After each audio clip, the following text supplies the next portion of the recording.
Alright, 3, 2, 1. We live in a society, as the Joker baby would say. Hello, everybody, and welcome to the 71st episode of First Days with Moire, all about clowns and comedians. A very happy episode talking about, comedians trying to be funny, clowns trying to make people smile, and, all kinds of murder and crime. Fun for the whole family. I'm your host, Dean Taylor. Joining me tonight is my wonderful co host, Devin Kane, along with a couple of guests. Would you guys like to introduce yourselves? Tell us a little bit about yourselves, starting with Nathan. What's up? I'm Nathan Shapiro. I am I don't know the first word to use to describe myself. I am a metal singer from Los Angeles, California. I have a degree in theater from the University of Oregon, which comes in particular handy for this episode because I took a clown course my junior year of college. I am also an actor and independent filmmaker. Hell yeah. And what is your Awesome. most famous role on the internet? Oh, it's Shaggy from Scooby-Doo. That has become my new moniker. I did not intend for it to be as such, but I blew up on TikTok because of a Shaggy impression that I did. You gotta accept the newfound responsibility. It was a Scooby-Doo Sting impression, which we were here for when you first dropped it before it got really viral. And man, it's cool to you're my second favorite Shaggy impression. The first thank one you. being Matthew Lillard. Oh, well, I'm honored. Thank you. Yeah, that's a high honor. And what about this other guy? I think that he's called Tad. Would he like to introduce himself? Yeah, I'll introduce myself. I'm mostly just listening. I did watch the movies, so if you want me to give my opinions on it, I will be more than happy to do that. I'm mostly here for the Wrinkles the Clown when we get into that. Like I said, my favorite documentary, and Devin was kind enough to bring that on and make it a part of this clown-themed episode. My name's Tad. I am an independent filmmaker. I work very closely with Orange Hat Film Productions, and just kind of chilling out and talking about clowns. Yeah, and we also have Daryl listening in, who knows a little something about Orange Hat Film Productions. Daryl, what does Orange Hat Film Productions do? Just in case people haven't watched last week's episode.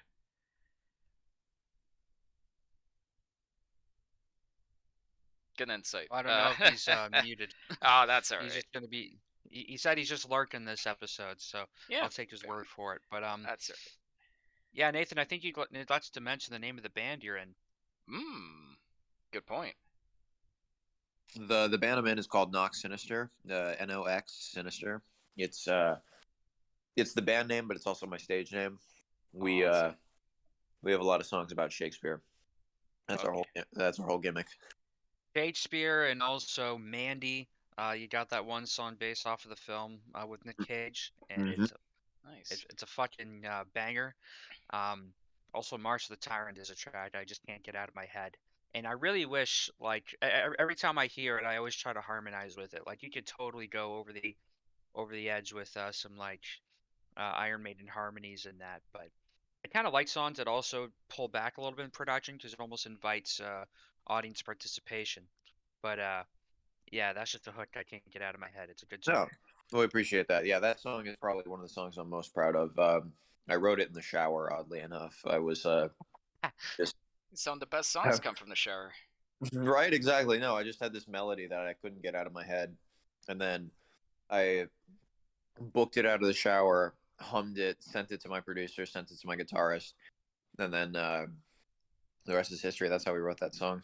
Holy crap. Yeah, your songs are awesome for sure. I'm not just saying that because you're a guest on the podcast. They're, like Devin said, genuine bangers. And I love all the film references and Shakespeare references.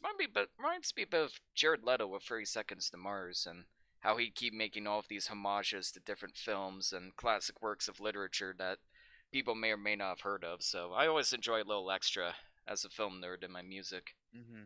Oh yeah, we like to tell stories. That's the whole. Well, I describe our band as just very violent musical theater. That's awesome. Yeah, That's a great it's way to kind put of a it. throwback to the whole like power metal thrash days, but also it's got a little bit of that musical theater element to it, kind of like Meatloaf. Oh Or yeah, So, totally. Repo, yeah. and we were talking about this a little bit earlier, but you went to clown college as an intensive, but I also feel like that would bleed into your performance as a metal singer, wouldn't it? I mean, there's a little bit of I think there's a little bit of clown in almost every kind of performance. Anything that involves just pure shamelessness is I think is heavily influenced by clown because a lot of what clown is just like allowing yourself to be completely shameless and just letting all that letting all that shame, all that mess just sort of like wash over you. That's a central part of clown. Right on, man. And yeah, you guys really go full out. Like you got that full like red leather trench coat thing going on, and Oh yeah. yeah. That was the kind of music I wanted to play, like the old school kind of thrash metal. But when I was doing a band, everyone just wanted to do metalcore. Yeah. Yeah, just really edgy for the sake of being edgy. Yeah, not really our style. Good. We like the theatrics of the old days. That's sort of what we wanted to go in the direction of like Iron Maiden and Dio, bands that were Slipknot. really Hell yeah.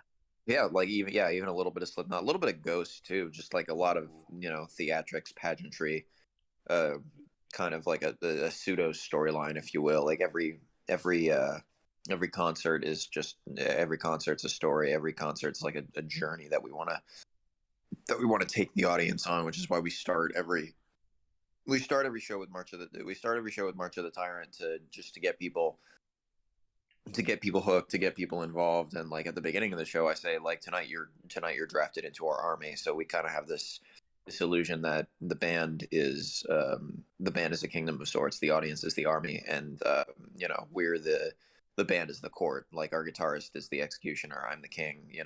We have this whole pseudo storyline, this illusion set up for the shows. That's why we have the battle flag. We have a whole bunch of like props and shit that we bust out. I start reading from a Shakespeare book before our song about Macbeth. When we start playing the Warlock live, which is the song about Mandy, I'm going to invest in a replica of the Beast, which is the axe from Mandy, and Yes. Yes. gonna have I, that. I saw they posted that on Legion M, and I'm like, man, I want this so bad. But Oh for your man, It's show, a that's lot like of the money. perfect. I'm probably gonna get myself the miniature one, but you should go full out with the full one definitely, because that would play in perfectly. Yeah, if I have definitely. Um, if I have enough money by the end of like moving all of my furniture in, I'm definitely gonna go for it. hell Hell yeah, yeah. man. And I Um, wanted to I ask. I hope your army is the only army I get drafted in. I wanted to ask Nathan, because we were watching. I watched all these movies with my mother, which is great. Very comfortable experience. And we were watching King of Comedy, and she's like, "What does this have to do with clowns?" But then I kind of thought about your clowning concept, the idea of kind of. I don't really know how to Being put this. shameless. Yeah, being shameless and kind of putting on a smile, putting on this very bizarre, eccentric performance. Was that concept kind of what you had in mind with the King of Comedy when you With King of suggested this Comedy, episode? I kind of like see De Niro's character as like a sad clown, like a clown that doesn't know that, Mm, like a clown like character because he's completely and totally clueless, like a exactly. clown. And He Yeah. he he doesn't know he doesn't know that everyone's very like dismissive of him. He keeps just like trying to do his thing, trying to do his act, and winds up kidnapping an entire person. But I think this character is just like a sad sort of clown rolling a stone up a hill, in a Yeah. way, He's sort of like a like. he's like a clown without the makeup, where it's not an act; it's just how he is. Yeah, exactly. that's how I saw it. There's ways to find clown in a lot of things, and I think that's one of the ways that I saw it in King of Comedy. Nice. And speaking of King of Comedy, that's the first episode. Sorry, film we will be discussing tonight. Uh, I'll introduce this one if that's all right with you guys. Yeah. This is a 1983 Martin Scorsese cult classic. Critics hated it when it came out. It barely made any money. When Martin Scorsese went on, I forget what show it was. I think it was Letterman. It was literally introduced as, all right, and now for the flop of the year, the King of Comedy, and the curtains went down. And it just very embarrassing display, but it's gathered quite the following over the years, and rightfully so. It's about a man named Rupert Pumpkin. Don't mispronounce it as Pumpkin like everyone else does in the movie. Lots of people get the name wrong. As this very obsessive man-child of sorts that's obsessed over Jerry, a man named Jerry, ironically played by the Jerry Lewis. And throughout the movie, he's trying to get his career started as a comedian, thinking that, oh, if I just get my big break, I get my big opportunity, I'll make it big without having to work too hard for it. But as he goes along, like Nathan said, it doesn't quite work out for him, and it gets to the point where he has, spoiler alert, he does have to kidnap him, and he does have to essentially take over as the next king of comedy. This film is great. Not particularly funny, but I don't think it's trying to be either, which I think a lot of people misunderstood when it came out. It's like, oh, the king of comedy isn't much of a comedy. It's like, well, that you're kind of missing the point of what the film's about. And like you said, it is about just a desperate man that's desperately trying to be funny and desperately trying to put on this, smile of performance, but in the rare occasional moments, you just see the moments where he snaps, where he can't manipulate someone to do what you want, and he just becomes incredibly tenacious and horrifying when that happens. And there's so many great scenes of this movie is more uncomfortable than a Safdie Brothers movie. I have that written in my review, and I stand by that. There's so many scenes in this movie that just give me secondhand embarrassment, intentionally so, and it just It's like secondhand, third hand, fourth, and fifth hand embarrassment, like yeah. watching this. And apparently it was just like that making it too. Like after this, Robert De Niro and Spartan Scorsese took a break from working with each other just because it was so, uh, just kind of a difficult experience for them to make. But I do think it was worthwhile in showing this uncomfortable side of how some people are. Like, the way I saw it, I look at myself in my early days trying to get into filmmaking, and I act like I know what I'm talking about and act like I know people when I didn't. And just the cringe. But I think it's very fitting that Jerry Lewis is in this also because originally I wanted to talk about the film that he made that no one will ever see until 2025, The Day the Clown Cried, which he was so embarrassed by after he made that he just didn't release it. And he says this will not be released as long as I live. Um, and I just think it's very funny to see him in this film, not that long after, kind of being clowned, in a sense. Yeah, having to be around idiots all day. Like he's like the one straight man in the story where he's just constantly surrounded by these psychopaths, and he has to just the way characters deal with situations in this movie are so believable, and that's a contrast to Joker in a way where nobody's like a one-dimensional asshole. Everybody tries to be professional about every situation they're put in. Like even the assistant at first, like even though she's kind of weirded out by the guy, she's like, okay, well we listened to the tape. You gotta play at a few clubs. You gotta just keep at it and keep practicing, and maybe someday we think you'll actually make it. And even the security guard, like he doesn't rush him out or anything. He's just like, all right, why don't we take this outside? Just pick up your stuff and wait outside for me. All right, can you do that? And that just adds not only to the second embarrassment, just the believability of the setting and the world. Like you don't feel like the world is actively against the main character, like arguably Joker is. It, and it's much more subtle how the society has kind of turned him into the man that he's became today, and that just makes it so much more effective for me personally. Yeah, like it's definitely a lot more realistic, I think. In Yeah, terms a of lot more depicting this, nuanced. and the people that like try to help him, are right basically. Like you want to try this material out at some smaller clubs, and then we might send someone out to see you, and it doesn't feel like a dismissal. That sounds like the way you're supposed to go about doing things. and he just is too arrogant to see that. He thinks that he has to shoot right for the top and be there, and that's it. Although spoilers, it kind of works out for him. Yeah, or does it? Yeah. I felt it was completely interpretable. Well, the thing I love about this movie to get right to, I mean, to get right to the end of it is that the whole time you don't hear his act. So you don't know if he's good or not. You don't know if you don't know if his material is any good. You don't know if he's just crazy. And the entire time you're just watching him on this Sisyphean journey, basically trying to, to get on the show, to get his material in front of people. And you don't know if he's good, but at the end, he's fucking hilarious. And you see, oh my God, he was right. He actually is really fucking funny. That's Mhm. interesting because I didn't find his last act funny at all. And Really? I thought that was I kind thought of it the was point that it more. wasn't that funny, but Yeah. people loved it anyways. People just I ate it thought up it in that was environment. more revealing, and Oh, that also too. like the subtle fact, like, throughout the film you hear him arguing with his mom, but you never see her.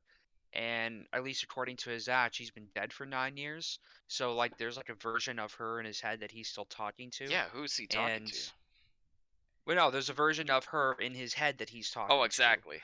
Yeah. And this is the thing that I find so fascinating is that he has in his mind relationships with people that are non-existent. Like he in his head is already a friend with Jerry Lewis's character, and like he has that whole dinner scene where Jerry Lewis is begging him to do the show for 6 months, and he says, "I can't." It's like humble bragging, kind of like. Oh, I don't know he- about this. I got a really busy schedule here, Jerry. Yeah, and it's just like the fact that he's creating these characters in his head, and he's kind of living out this fantasy and trying to bullhorn that fantasy into reality, um, that I find so fascinating. And I think a lot of people who are creative and trying to get somewhere intentionally or unintentionally do that to themselves, and it can kind of be detrimental if you don't distinguish that from reality. Like, you want to project yourself in a way that gets you to where you want to be, but don't let that kind of obfuscate how things are. You have to Yeah. be honest with yourself, and you have to be earnest when you put yourself out there in a sense. But he's already kind of created this fiction in his head, and you see how that conflicts with the reality he's in. And I just found Yeah. that so fascinating and weirdly relatable. Yeah. Well, this kind of behavior is kind of encouraged in America and encouraged in pop culture. It's like, oh, if you just keep at it, keep at it, keep at it, eventually you'll get there.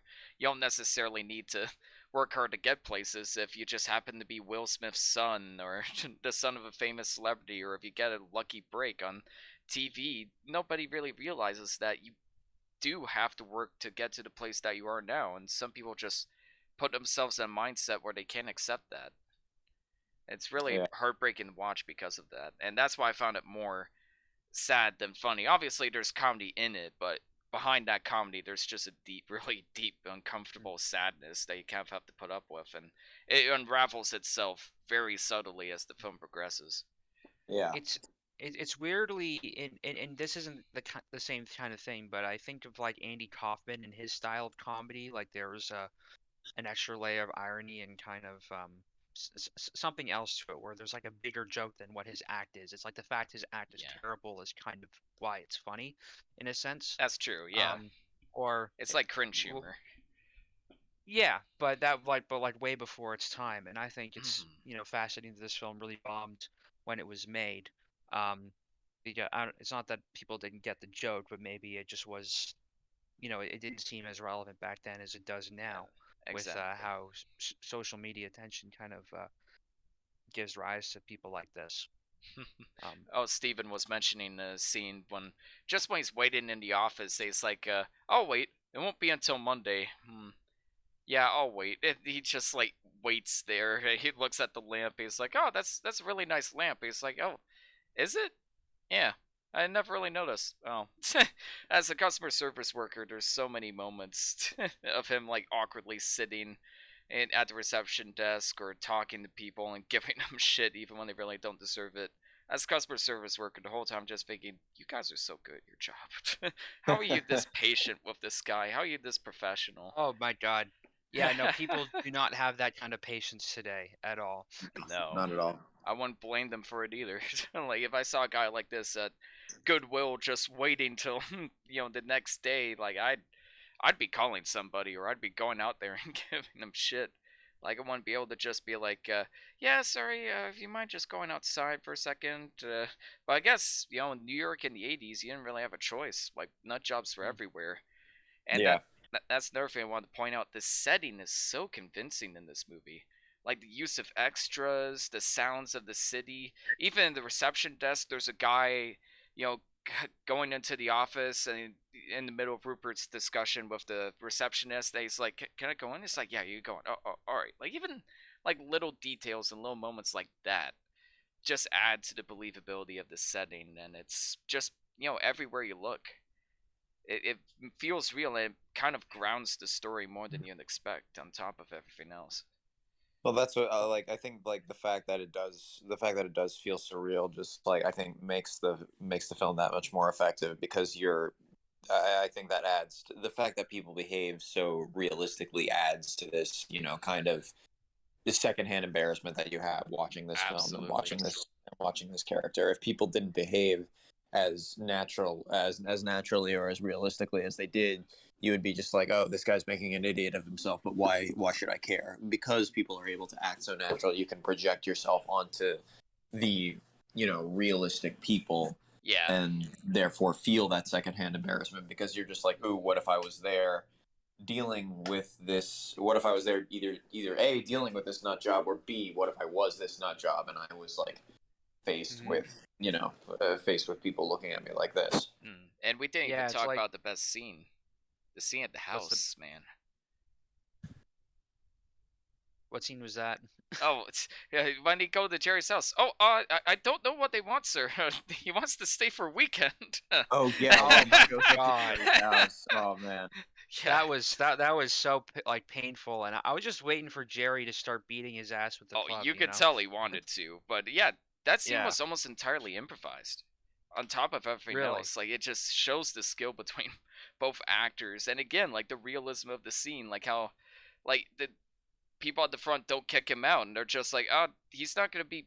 I don't really know what to do. I'm just gonna call somebody. Like I've had moments like that as a customer service worker. Where I'm like, I just have no idea what to do. The situation is so out of my league to have to like call someone and be like, I can't believe I'm Mhm. saying this, but this is happening right now. And then when his date like realizes that Oh he man. wasn't expecting him and that they don't know each other, like you can just feel just how uncomfortable that was for her, like in that scene. And she's like, "I don't know him, and I don't know about this. Like, I'm sorry about." Rita, Like, and Rita. she was trying to like cover for him and whatnot. Just it felt like a very painfully real scene, and I think Yeah. the improvised nature of it lended to that quite a bit. And yeah, no, I I appreciate the realism of that scene and just how painful and awkward Exactly. it And he was. completely throws her under the bus as soon as she turns against him. It's like she works at a bar and she doesn't know what he's talking about. It's like that's how important people are to Rupert. Like it's just after I'm done with my use of you, you're nothing to me. And it's little Yeah, like moments like that just reveal his character. the subtle way people just throw each other under the bus, which Yeah. that's a very painful thing people like to do in these situations, and it Hmm. sucks. But And very it's what's true. funnier is that I think they got married soon after this movie, so they were like, "Oh, I gotta pretend to be uncomfortable with each other for a whole movie." Um, I just read something else about this. Apparently, Robert oh. De Niro used anti-Semitic remarks to anger Jerry Lewis while filming that scene where Um, and Jerry never worked with method actors, and he was absolutely shocked when he started using it. But he used it just to kind of get him on edge for that scene. It definitely worked because, like, yeah, just the seething rage that Jerry Lewis's performance in general is really solid in this movie, and I really Yeah. wasn't expecting that from a comedian. But you could tell, like, some of it definitely came from the heart too. When he's tied up in his apartment, and he's like, "Look, the job isn't as great as it sounds. Like, you gotta rely on a cameraman to shoot everything properly. You gotta rely on a producer that will probably get you canceled." And that definitely felt like came from Jerry Lewis. So it's like I've just worked so many years as a comedian. There's so much bullshit you got to put up with, and just hope that everything works by the end of the story.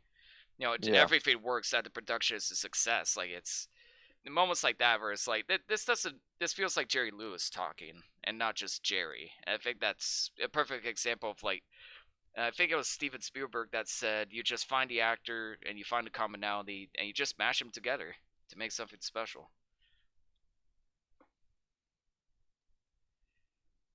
Yeah, I think that he's kind of like De Niro's character is kind of like a very subtle a very subtle sociopath where he like his partner in crime basically. He does like you can clearly tell that he feels pretty much nothing for her, and she's just sort of like a tool for him. But he wants everyone else to take him seriously. That's like a classic narcissistic trait, which I find kind of amusing.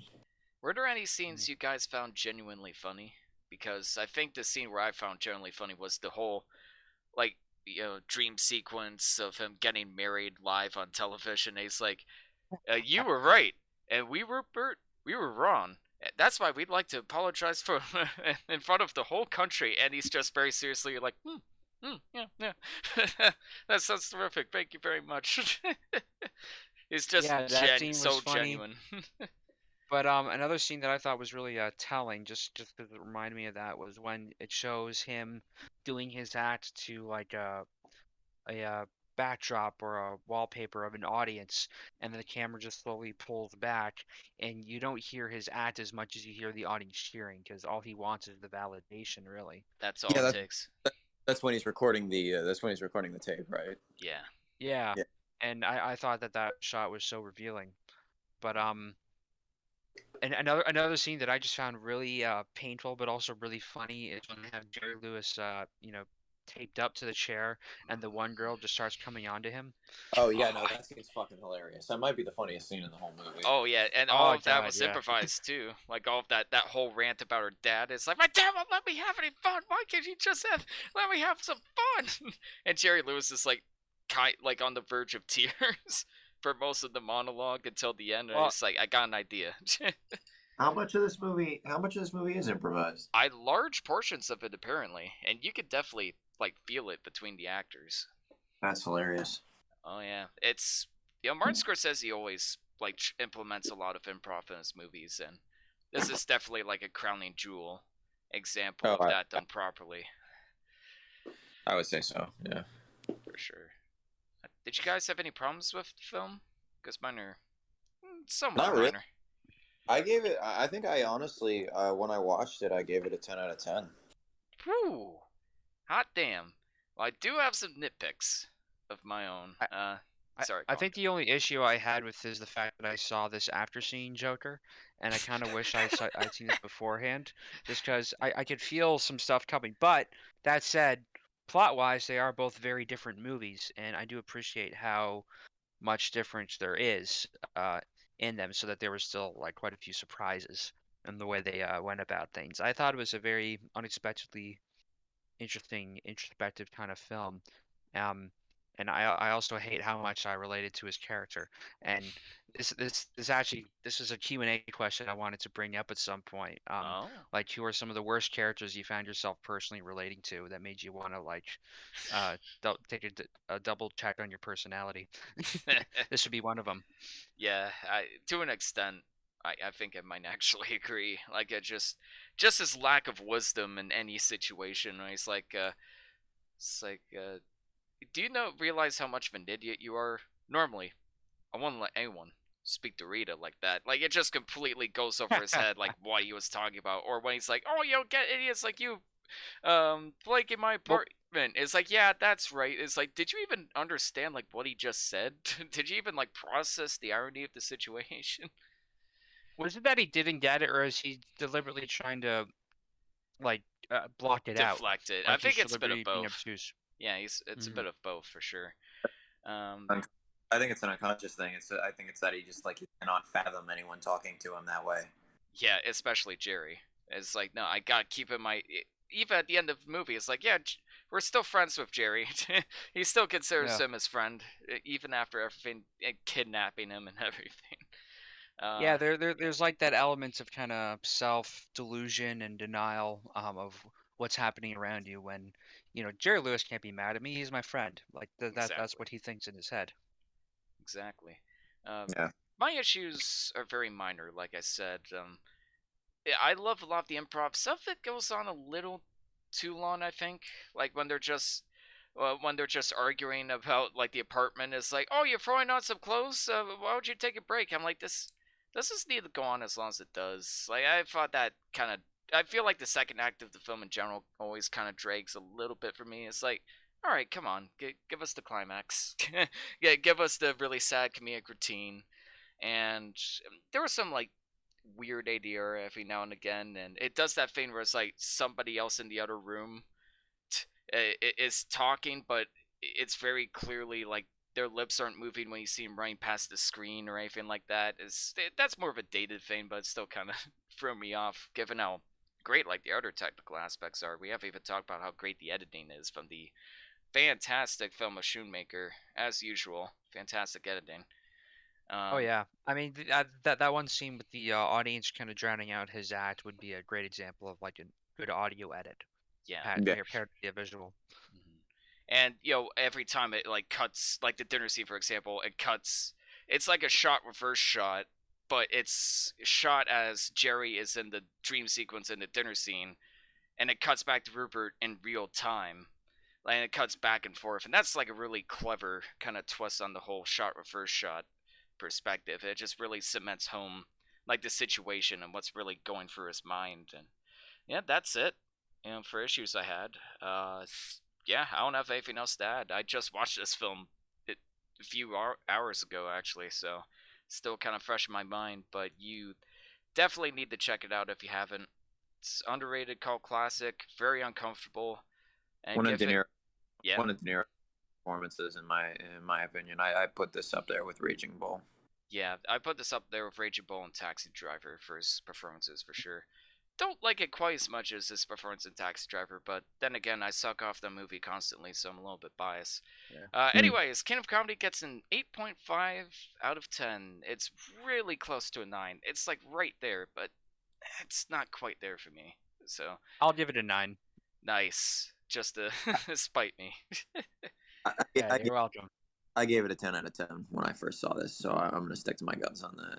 Fuck yeah. Perfect. I Nice. appreciate how different this film is than some of Marty's other films that I've seen. I like that Oh, for sure. he tried different things and he went for different kind of stories. And this is also a very different performance that I've seen coming out of Robert De Niro. You don't normally see him acting a fool, um, except in some like light-hearted comedies he did much later on. But this is also kind of a serious film about a character who's dangerously kind of too dumb for his own good, but somehow it kind of works out for him as well.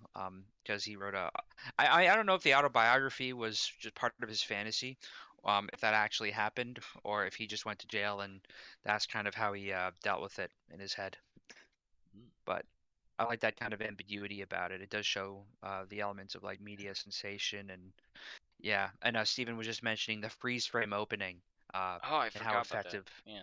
that that is. I mean, man, we got to bring the freeze frame back. It's so, effective when used well. When used well, that's just it. I think so many people used it poorly to the point where everybody's just like, okay, that's kind of cheesy, but it's like Oh any other yeah, technique. If you do it properly, it can really add to your movie.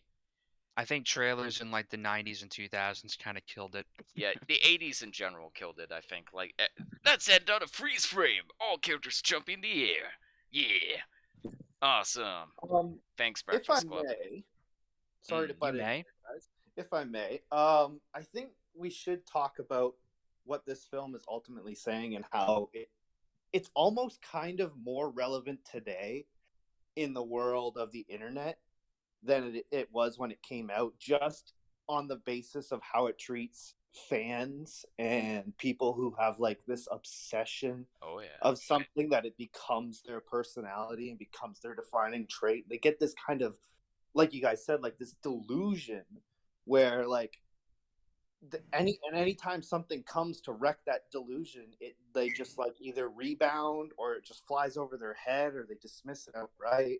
Like you could almost make the argument like the modern day equivalent would be like Star Wars fans or those people that like they make changes in an adaptation and the writer is all for it. Like, I'm thinking right now of like Neil Gaiman, who is currently producing the Sandman series, one of his comic books, and people are all upset because they hired a black woman to play the character of Death, and he's like, man, like, I thought she nailed the audition. She's gonna kill it, and people are still like outcrying, and like, it's a weird kind of thing where like the writer of the thing that you love is saying like he gives his blessing to this thing. Yeah.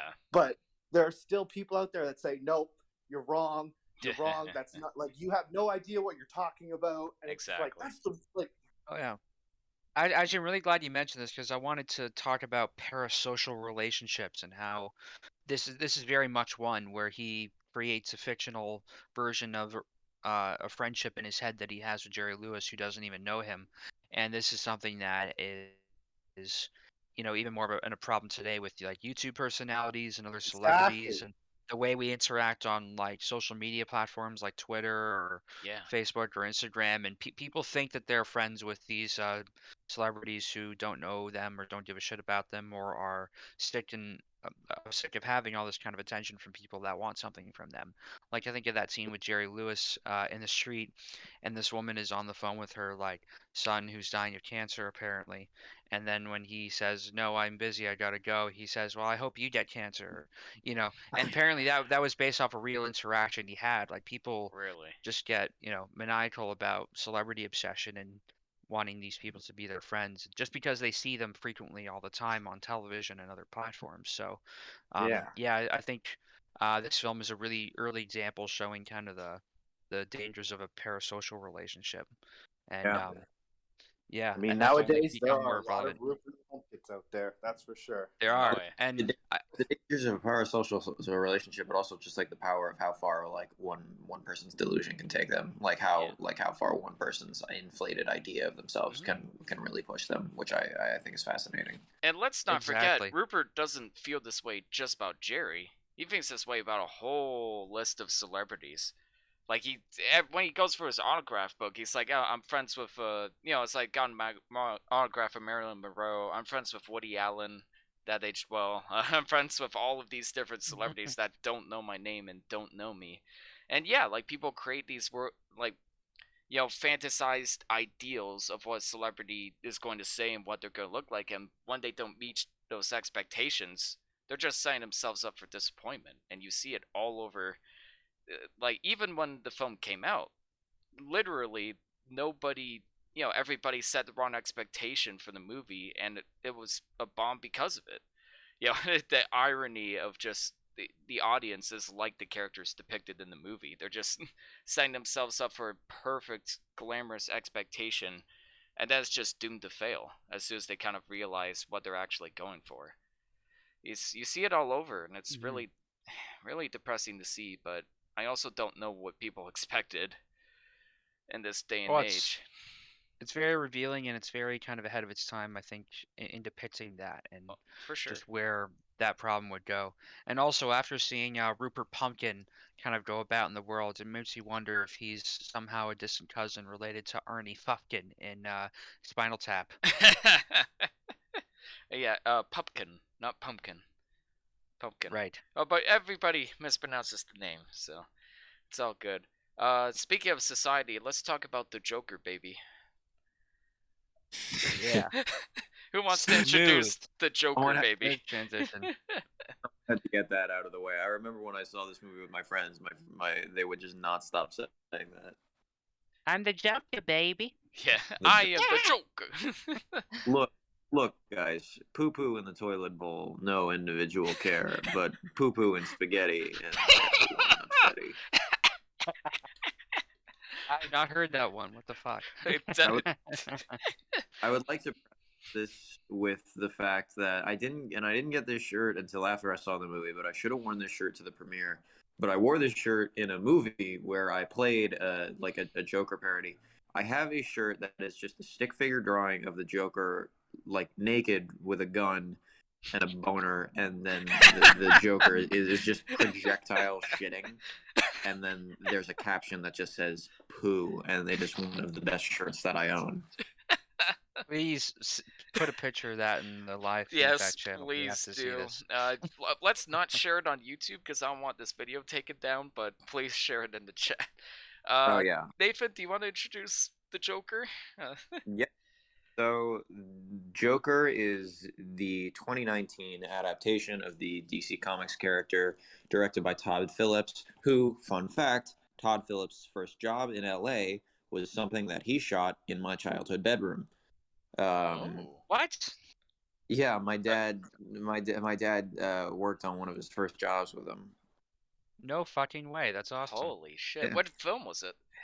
I don't know. I think it was like it was some short film, but he shot it in my bedroom when I was like barely a year old. No Wow. shit. That's awesome.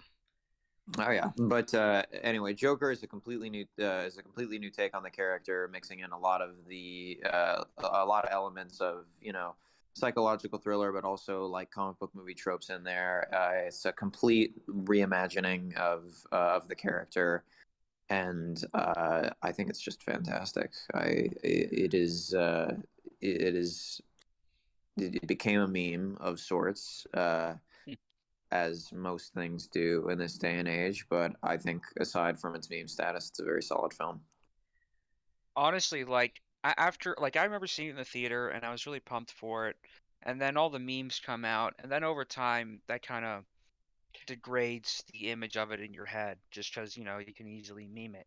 And this is the first time I had rewatched it since seeing it in theaters, and it's a lot better than I remember it being. Like it holds up really well. Like it's only been a few years, but like there's a lot more potency in the dialogue and the way it's written than I remember there being. I feel like all the hype and all the talk around it and speculations kind of detract from it a little bit because people have their own idea of what a Joker movie is supposed to be, and just for positive or negative reasons, they'll compare it to that.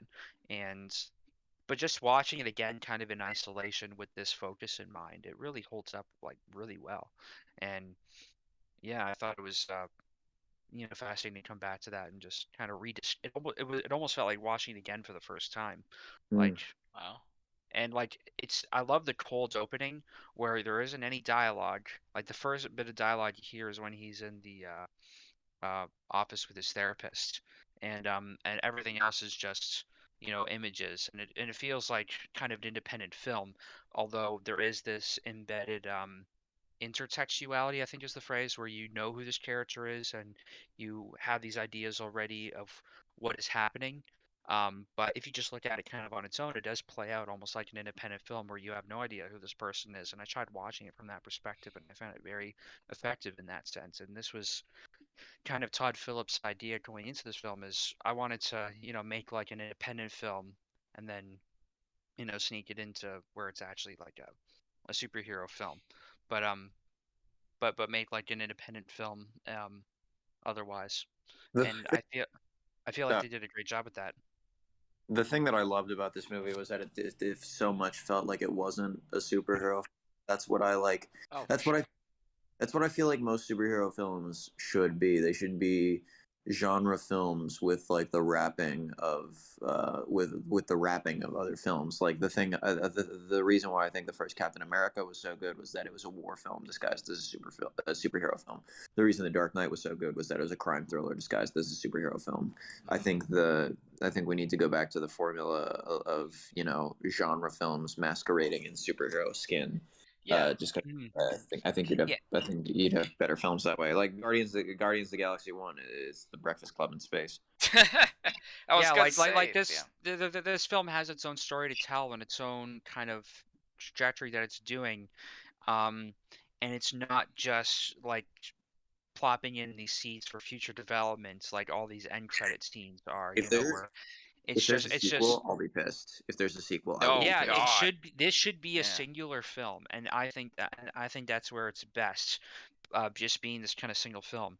I also just wanted to mention quick, I love the opening shot. Some people have like pointed this out, where you have this dolly shot kind of coming into the room as you see the Joaquin Phoenix putting on his makeup, and if you look at like the way the lights are arranged and the way objects are arranged in about the mirror, it kind of looks like the silhouette of Batman.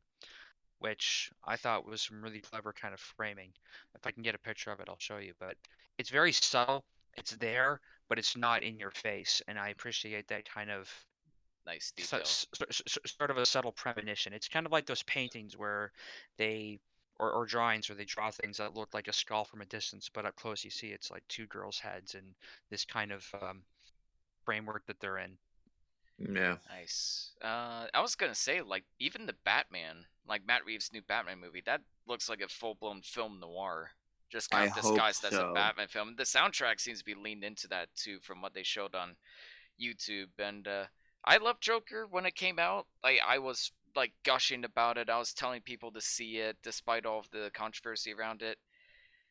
I don't know if it's the memes or just, looking at the film from a different angle. It did not hold up as well in the second watch. There is still a lot I appreciate about it. Don't get me wrong. Like, it's Joaquin Phoenix's performance is and unbelievable.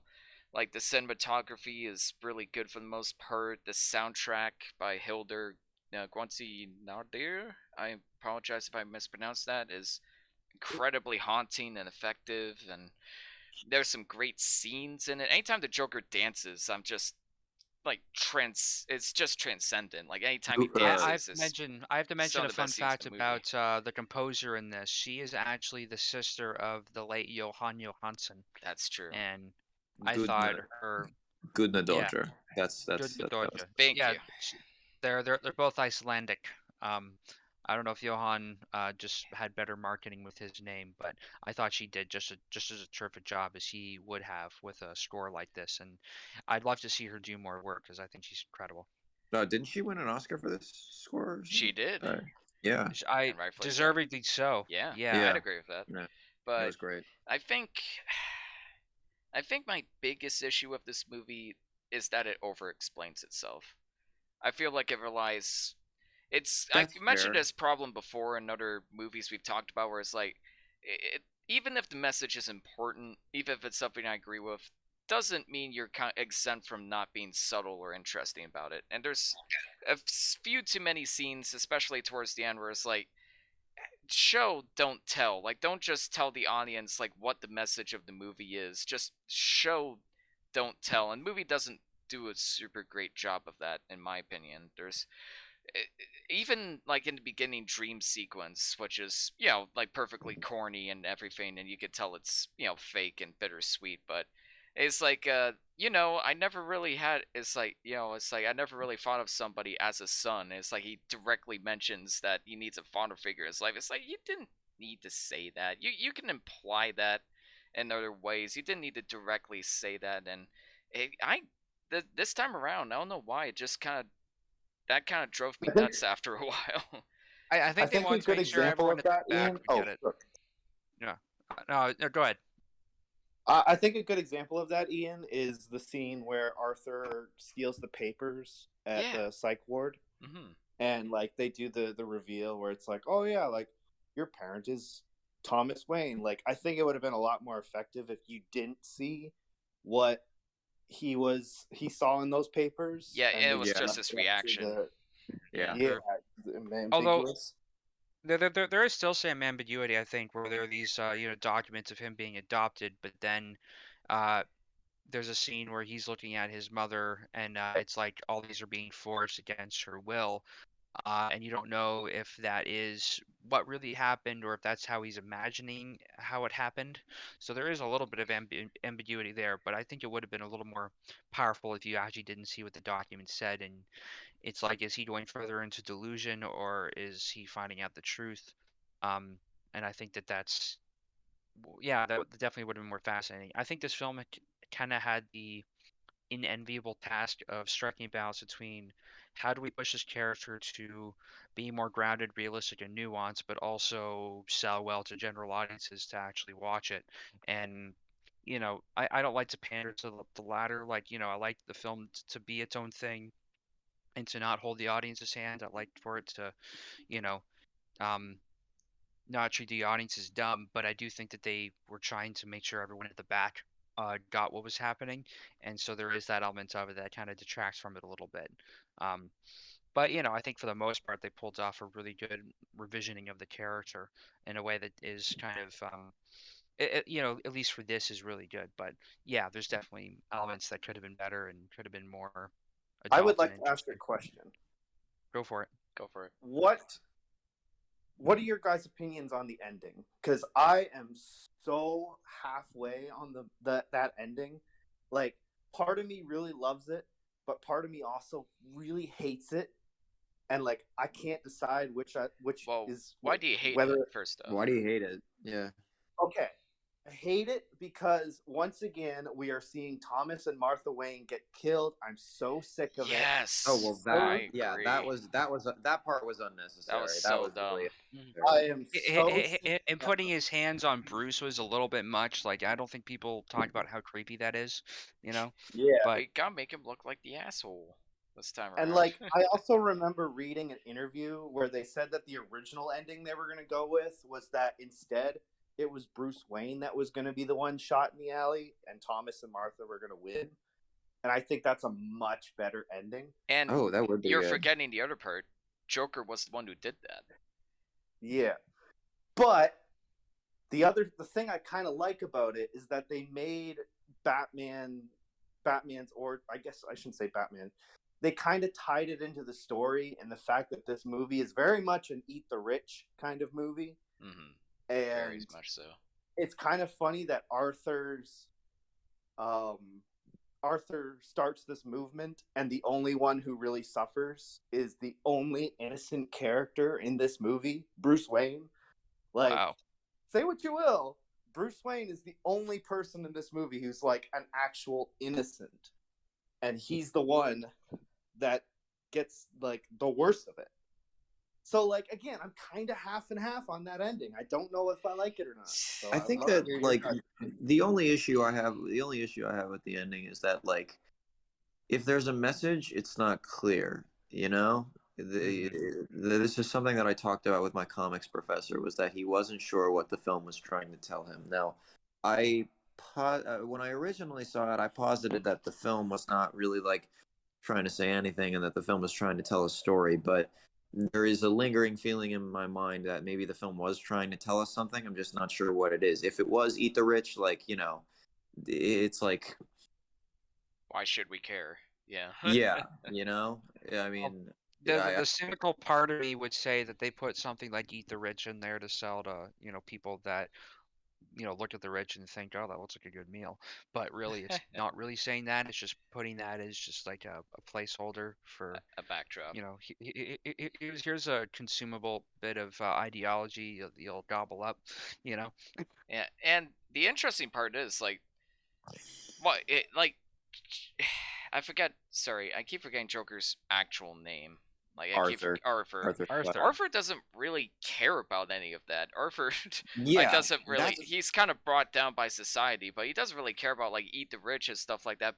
And when he rants at the end, it's like I'm just sick and tired of like everybody being rude to each other. We need to stand up and fight for what's right. I'm like, where did this come from? Like I don't buy that Arthur would do that. I get he'd be upset. I get he'd be angry at Murray, but it's like we lost something here. Like we lost a step in the character arc, and now we're just feels like Todd Phillips being a bit preachy. Like where did this come from? To me, it seems it's like Arthur doesn't have a message, but it feels like the film is trying to, Yeah, that's a good way of putting it. That's like that's why I thought that, and that's why I thought like, initially it's just like I don't think the film is trying to have a message, but the film does a few things to make you think otherwise. Personally, I would prefer if there was just no method, if there was no message. I would prefer if the film was just very clearly just about like, the whole. I don't know if anyone's read Alan Moore's The Killing Joke, the whole one bad day thing, like how yeah, far just lean into that. For sure, but Yeah. it tries to be too many things. Like it tries to start the origin story for the Waynes. It tries to like tie in the story with his dad, and now he's got to tie in the story with the co-workers, and they show up randomly, conveniently just get that plot point out of the way. And it feels like there was some studio interference here. Like I feel like the vision was, and there's moments where the vision shines brightly, but it's just kind of held back ever so slightly, and always too many moments in this movie. I'm like, you almost had it. You almost had it, but it just wasn't quite there this time around. That being said, I still do love the movie and I still rate it very highly. But those are my like few issues with the That's film. fair. I personally love the ending scene, like the the whole riot, him like Blood smile. the blood smile, him escaping question mark from the asylum. His last line, like, you wouldn't get it. I thought it was a very nice ending. Really haunting line And for sure. I like to parallel, the opening shot of the movie kind of shows that silhouette of Batman, which is kind of neat. But then the ending shot is almost like an homage, a throwback to Looney Tunes or Scooby Doo, where I thought it he's was walking. He's walking in slow motion, kind of down the hallway. There's like blood on his shoes, and then the guards are running after him. And I think they did that at one point too, where he like is running back and forth in a hallway, and someone's running after him, and that's very kind of a cartoony thing, but then it's played in this more morose kind of tone with bright sunlight as a contrast. And I do visually like the presentation of that, and then that very like signature of the end at the very end. I thought Yeah, I Tab thought would that was appreciate That's that the all, was great. folks. Yeah. yeah. I thought Tab would appreciate the kind of Looney Tunes presentation of that. But yeah, I think there's some interesting other ways of looking at this. Like we were talking about innocent characters. Steven was just asking about Murray Franklin's character. Is he like innocent in this? And he and Tara are kind of going back and forth about this right now. But there's something about him profiting off of or like showing a clip of him kind of doing a bad act and then calling him up to be on the show. Um, which isn't out of line usually. I think like although that does feel like an element that happens more so today than back in the day. Like I don't know who was recording Arthur's show when he's just like nobody comment, like who was filming that. That feels like something that would be like easily done today with a cell phone. Back then, you had to set up a camera with tape or film, and it costs money to record that. So Yeah. that felt like looking at a past thing with a modern lens a little bit, but there is an element of I think that was something that they probably did back in the day. They took clips of weirdos and showed them on TV and I think allowed for Murray's public way out of line ridicule. just for that. Like, he's making fun of a mentally ill person. Yeah, That's that kind of was fucked up. kind of my biggest Mm. issue with it. Like I talked about the King of Comedy and how realistic all of the people dealing with the main character come across as. Here is like everyone's just a jerk. Like everyone's just a one-dimensional jerk, and it feels kind of manipulative. It But feels like also, this everybody is is like a just very against Arthur for no reason, really. I well, feel this like it's also a subjective kind of point of view. Like this is from Arthur's perspective, and he feels like everyone's against him. So maybe he's looking I at guess. things from that kind of viewpoint, where he thinks everyone's against him when probably they're just indifferent. I But it's think also yeah. maybe just like this is just like like this is just the world. Like it's trying. The movie's like the world is cruel. It's this kind of world that Yeah, creates a character it's like the very Joker. sadistic. That's I get what it's trying to Mhm. say, but the King of Comedy conveyed that better in my opinion, while also giving realistic behavior to the characters. Like it didn't sacrifice. The Joker has a clear vision of like the world sucks and everything sucks and this is a horrible environment, but to make it work, I think they cut a few too many corners to get there for me. And yeah, Mhm. I think the biggest missed opportunity is the men he shot in the train. Like they're just one-dimensional douchebags. They're just one-dimensional rapey asshole douchebags that just torture this mentally ill person. And I feel like if they were given, and they don't necessarily need to be redeemable in any way, but any sort of humanity, any sort of like interesting depth or qualities, or maybe we meet characters that were related to them in some way. Maybe they're grieving their death. Like I don't know, just give them some kind of depth so we can be like, wow, like was Arthur right in killing these men? Was he not? Because as it stands, it's like, oh yeah, Arthur should have shot those assholes. Like there's no meat there. There's no depth I, there. It felt like that was such a missed opportunity. I don't think that I don't think that we necessarily need to be told whether Arthur was like right or wrong Oh in no, it like doesn't need to tell us, but it should like make it like an interesting question. Like we I ask don't ourselves. I think it's like well I think it is I think it does present itself as a question because we're not I don't think we're Not really. necessarily told how to feel about I don't think we're necessarily told how to feel about him like about him killing those people. I think we just see his perspective and why he thinks he was right and that holds the mirror up to the Mhm. audience to be just like oh he thinks he's right, and he thinks he's so right. Should should you agree? I think it more just poses the question to the audience as opposed to the film having to tell us. Yeah, But it's like, and they at the shouldn't same tell time, the us way either. it's Yeah. filmed, like, does he really have any other option in the matter? Like, you want you want to see him kill those subway guys, and you want to see him shoot Murray in the face. And this was actually something that Quentin Tarantino was pointing out, that he was kind of humming and hawing about the movie when he was watching it, and he says, "Is this just something we do now, where we take these like ideas from movies that were challenging back in the day, and we're just kind of repackaging them in this pop kind of superhero format, like this basically just ripping off of King of Comedy." And he said that he was just kind of mad about it until the uh, you know t- TV show scene at the very end, where suddenly the atmosphere in the theater just changed. And I did feel that that was really palpable, and you're just completely in like his head. And by the end, you want to see him shoot Franklin Murray in the face, even though the worst thing he did was just show a clip of him and kind of make fun of him a little bit. Um, and I do think that that's a really interesting way that the films kind of put you in his perspective and made you sympathize with a psychopath, basically. Yeah, Yeah. we will have to agree to disagree on this one. But like I said, Do still a lot well. of Do you appreciation about it. like? Do you want to do you want to see him shoot Franklin Murray? Like that's the thing. I I was do, watching. because it just presents him as a one-dimensional asshole. Mm. But there's still a lot I appreciate about it. Fantastic lead performance, great soundtrack. A lot of the cinematography is great, like you said, Devin. Just a long take of him dancing in the bathroom is like easily my favorite shot. And it was completely improvised.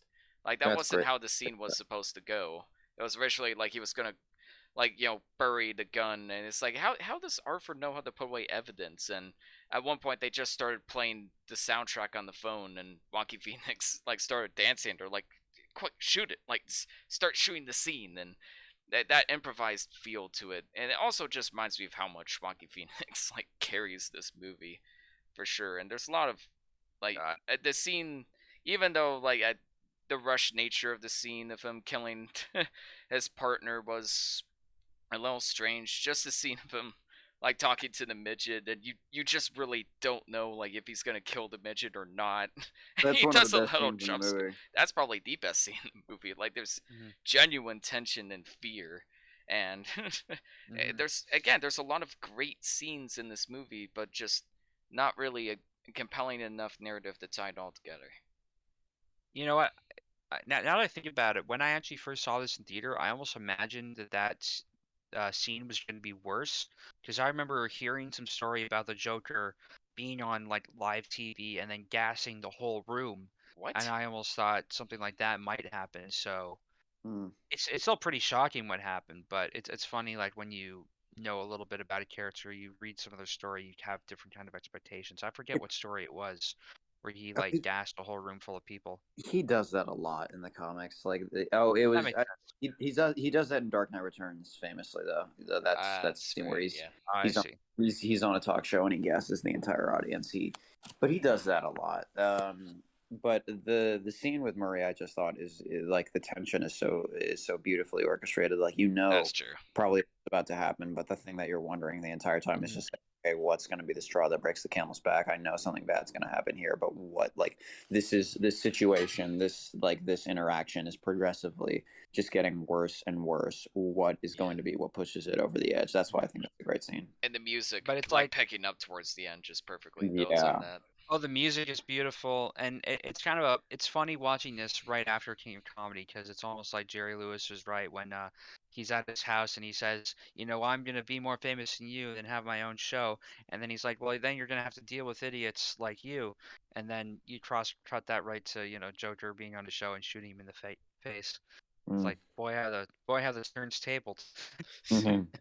And then I love the music cue where I think they play Spanish Flea right as the camera cuts. Oh yeah. Which is like the perfect music for that. And then you have that shot with the TV screens. It reminds me of Network, which is another really great film from the 70s that was uh, way ahead of its time and became only more relevant over time. that we should talk about on the show sometime because goddamn, Yeah. that work is great. For sure. But yeah, I still think it's a solid film despite all the memes and despite all the very clear kind of references and some heavy-handedness. And just the performances too. Oh my god. Oh, the performance. I think no, they carried the yeah, no, I movie. think yeah, Joaquin Phoenix deserved the Oscar for his performance in this. Absolutely. What this film didn't deserve was people standing for it and outraging over the fact that Parasite won Best Picture that year instead of this. I think Parasite was a better film. Yeah. Oh, definitely, and original too. Yeah. Yeah. And even though it itself picks up from like Hitchcock in some way, but it's its own original story with its own original characters. It does its own thing for sure. Sorry, my phone's ringing. What the fuck? It's a scam call. I've been getting so many scam calls lately. No, I don't have Windows computer with virus. Thank you. Yeah, goodbye. Sorry about that. My dad was calling me. I have to text him and tell him to come back later. You guys carry on. Sorry. Your dad's trying to contact you about your car's extended warranty. Yeah, but yeah, I'm gonna give this film a 7. I think it's still pretty solid. Still holds up. There's some caveats with it being a superhero film, but actually no, I'm gonna go further. 7.5. That's what I'm gonna give this. Nice. I think when I first saw it, I gave it a 9, but I think I'm gonna go with like an 8, 8.5 maybe. That's my 8.9. Nice. 8.5. 8.5. Oh, 8.5. Still kind of mulling it over, but like in that realm. Steven's in the chat, and he's reminding me of the fact that he thought Parasite was communist propaganda, which I kind of disagree with that take. That's a bit of a reach in my view, but agree to disagree. That's the expression I guess we have for this one. Yes, Daryl, we did talk about visuals. Actually, I will mention quick, like this film was shot like digitally on like a large format RE Alexa, I believe, but they did a lot of post processing to make it look like film. And I thought it looks, the end image just looked beautiful for what it is. It's a high quality digital image, but it's got that kind of photochemical color science to it. And I thought they did a terrific job with that. They could have shot this on film and it would have looked really cool, but I do think that they took advantage of the digital technology they have today and the really large digital sensors that they have on those cameras, and the lenses that they shot it with are crisp. Like I watched this again in 4K and the details on that were you could taste all the grime and all the garbage on screen, for better or for worse. Yeah, that's so detailed for sure. Just the rich imagery and the setting and everything. I love the way they light things too. It's subtle, it feels naturalistic, but it's also very expressionistic at the same time. Like when the one girl is coming to his apartment, which turns out to be a fantasy later on. I like that the green, gross kind of fluorescent lighting in the hallway is lighting his face, and he looks kind of, gross under that lighting. But then the warm light in his apartment is lighting her face, and she looks rather beautiful by comparison. And that's just like, it feels like practical, incidental lighting, but it also feeds really well into these characters and how they kind of see themselves. So I love it when lighting like that feels just like it was there can also really feed into the characters and the situation. Nice. I give this a very reluctant 7 out of 10. There's still a lot I appreciate about it, but it hasn't held up as well on repeat viewings, unfortunately. So 7 out of 10 for me. Last but not least, who wants to introduce Wrinkles the Clown? I could take a crack at it, or Tad, you were the one that suggested this one. Did you want to introduce it? Yeah, I'll take a crack at it. Awesome. Wrinkles the Clown is a 2019 documentary film about a supposed online I don't know what you would not an online figure known as Wrinkles the Clown, and the gimmick is that people would hire Wrinkle the Clown to scare the shit out of their kids, and the documentary kind of goes into a little bit more than that, and it goes into like some pretty crazy places. And it's let's just say it's a lot smarter than it looks on the surface, or at least I think so. So I do think we should put the caveat. I want your enjoyment of this film is probably going to depend on the third act. So if you haven't seen this film, maybe pause this, watch it, come back, and then hear what our thoughts have to say about it, because we are probably going to spoil that third act a big time. For sure. And yeah, let's just get into it. Like, let's go. This is my time to shine. All right. You guys go first. Yeah, Wrinkles was like this like viral hits kind of person, and there was like videos and news media sensation, and like the first, couple It kind of kickstarted the evil clown thing that people were I freaking out about. I remember when that was happening, and I had no idea that it was because of this guy. That's all it takes. So what did you think of it when you first saw this one, Nathan? Like, was it kind of revealing to that movement? What was your what? This is my question to you. So, does this guy kind of represent the art of clowning in some way? Is it kind of perverted by the whole scary element of it, or what did you think of this person? Because this is a real character, I'll say.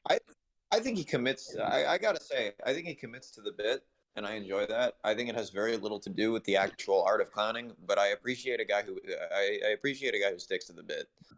What I found weird was the fact that like half of this movie, you think they're interviewing the guy, and then like when there's like 45, 30 minutes left in the movie, it turns out it's just like, oh, that's not the real guy, that's just an actor. And I just thought, what was the point of interviewing a fake Wrinkles? It's complete. You've just invalidated like a whole half of this film.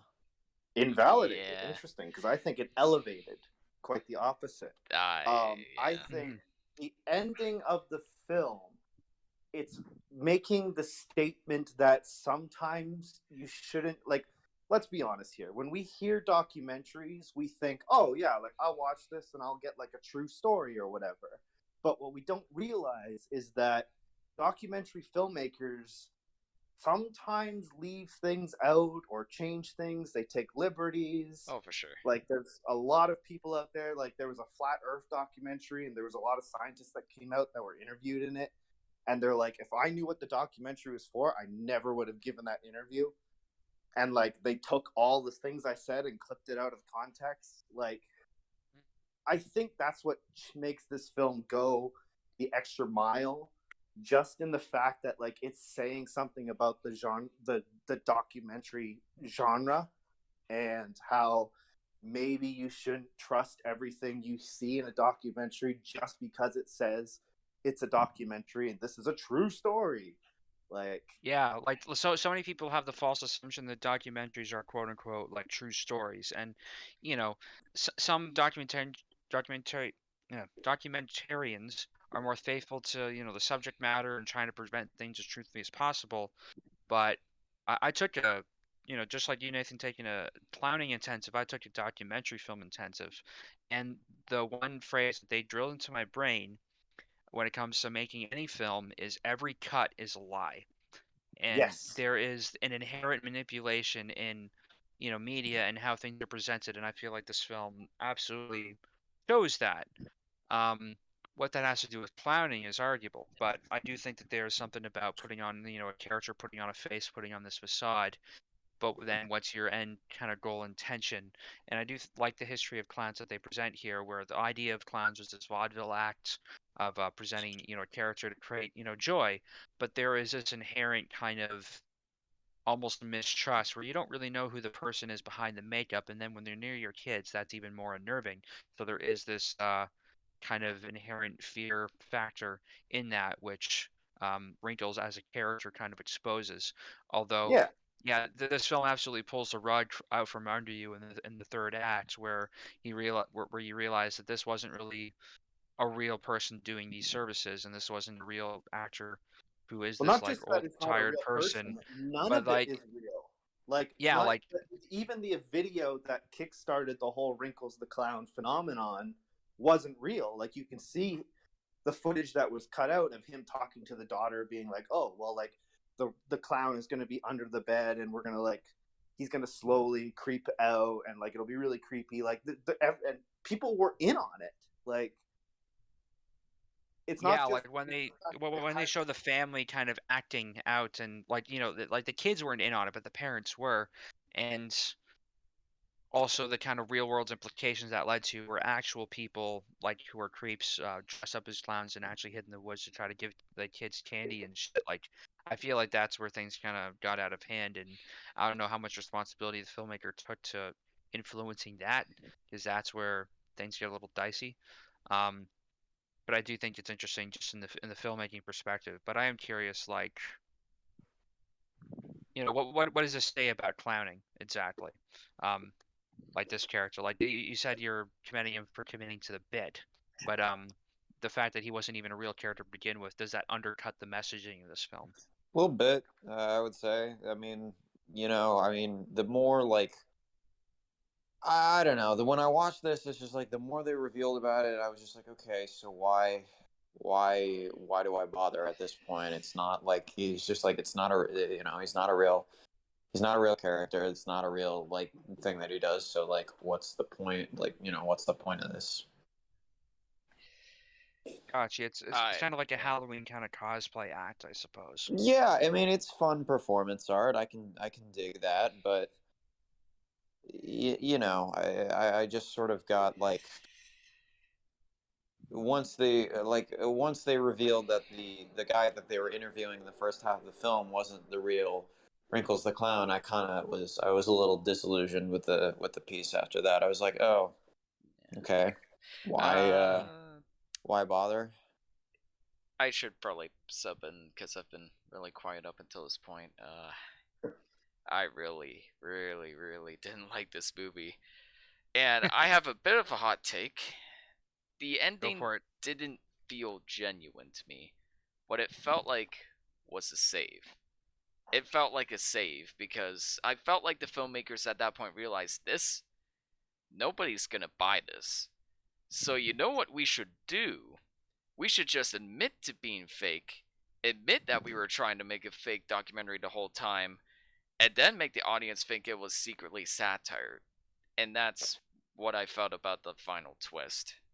Well, And that's why I not found that. it insulting. It Yeah. didn't feel like the film was building up to that point. It didn't feel like the film was made just for that. It felt like the filmmakers were just trying to save face, and I couldn't believe what was happening at that point. My issue was just like what was like.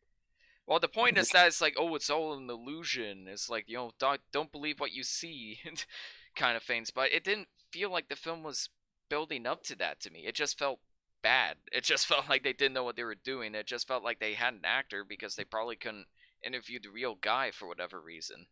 It just felt bad and poorly put together. But it didn't feel off enough, or it either needed to feel like more off and more like kind of lean into the goofiness, or it needed to feel more realistic and believable to kind of get its point across better. But it's just kind of in this awkward middle ground of just kind of being a poorly put together documentary. And the end just felt like it was trying to save face for me. My biggest issue was like the kids. Like, why did we linger on the kids so much? What was the point?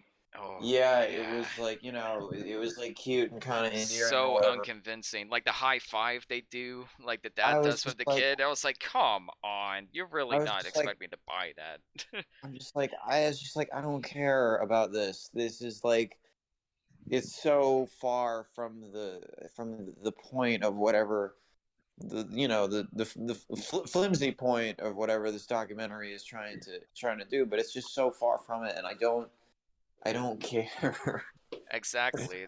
But again, it just feels poorly put together. I don't buy that that was the original goal of the movie. I don't buy that the ending was the original goal. It just doesn't feel purposeful to me. I'm gonna disagree with you, That's fair. respectfully. I do think that the intent was always there, because this was a movement that kind of like this was a viral phenomenon that kind of happened accidentally. Like these guys just put this video out and was like, "Oh, look, this will be creepy and whatever," and like it kind of the internet took it and ran with it.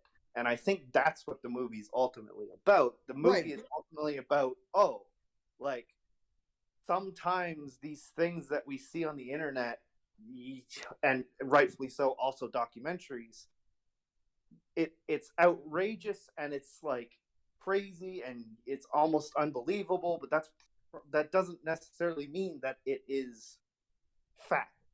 There's liberties. There is like I think that was always the intent, because like you see like them shooting B-roll with the actor Wrinkles playing with kids and shit like that. So like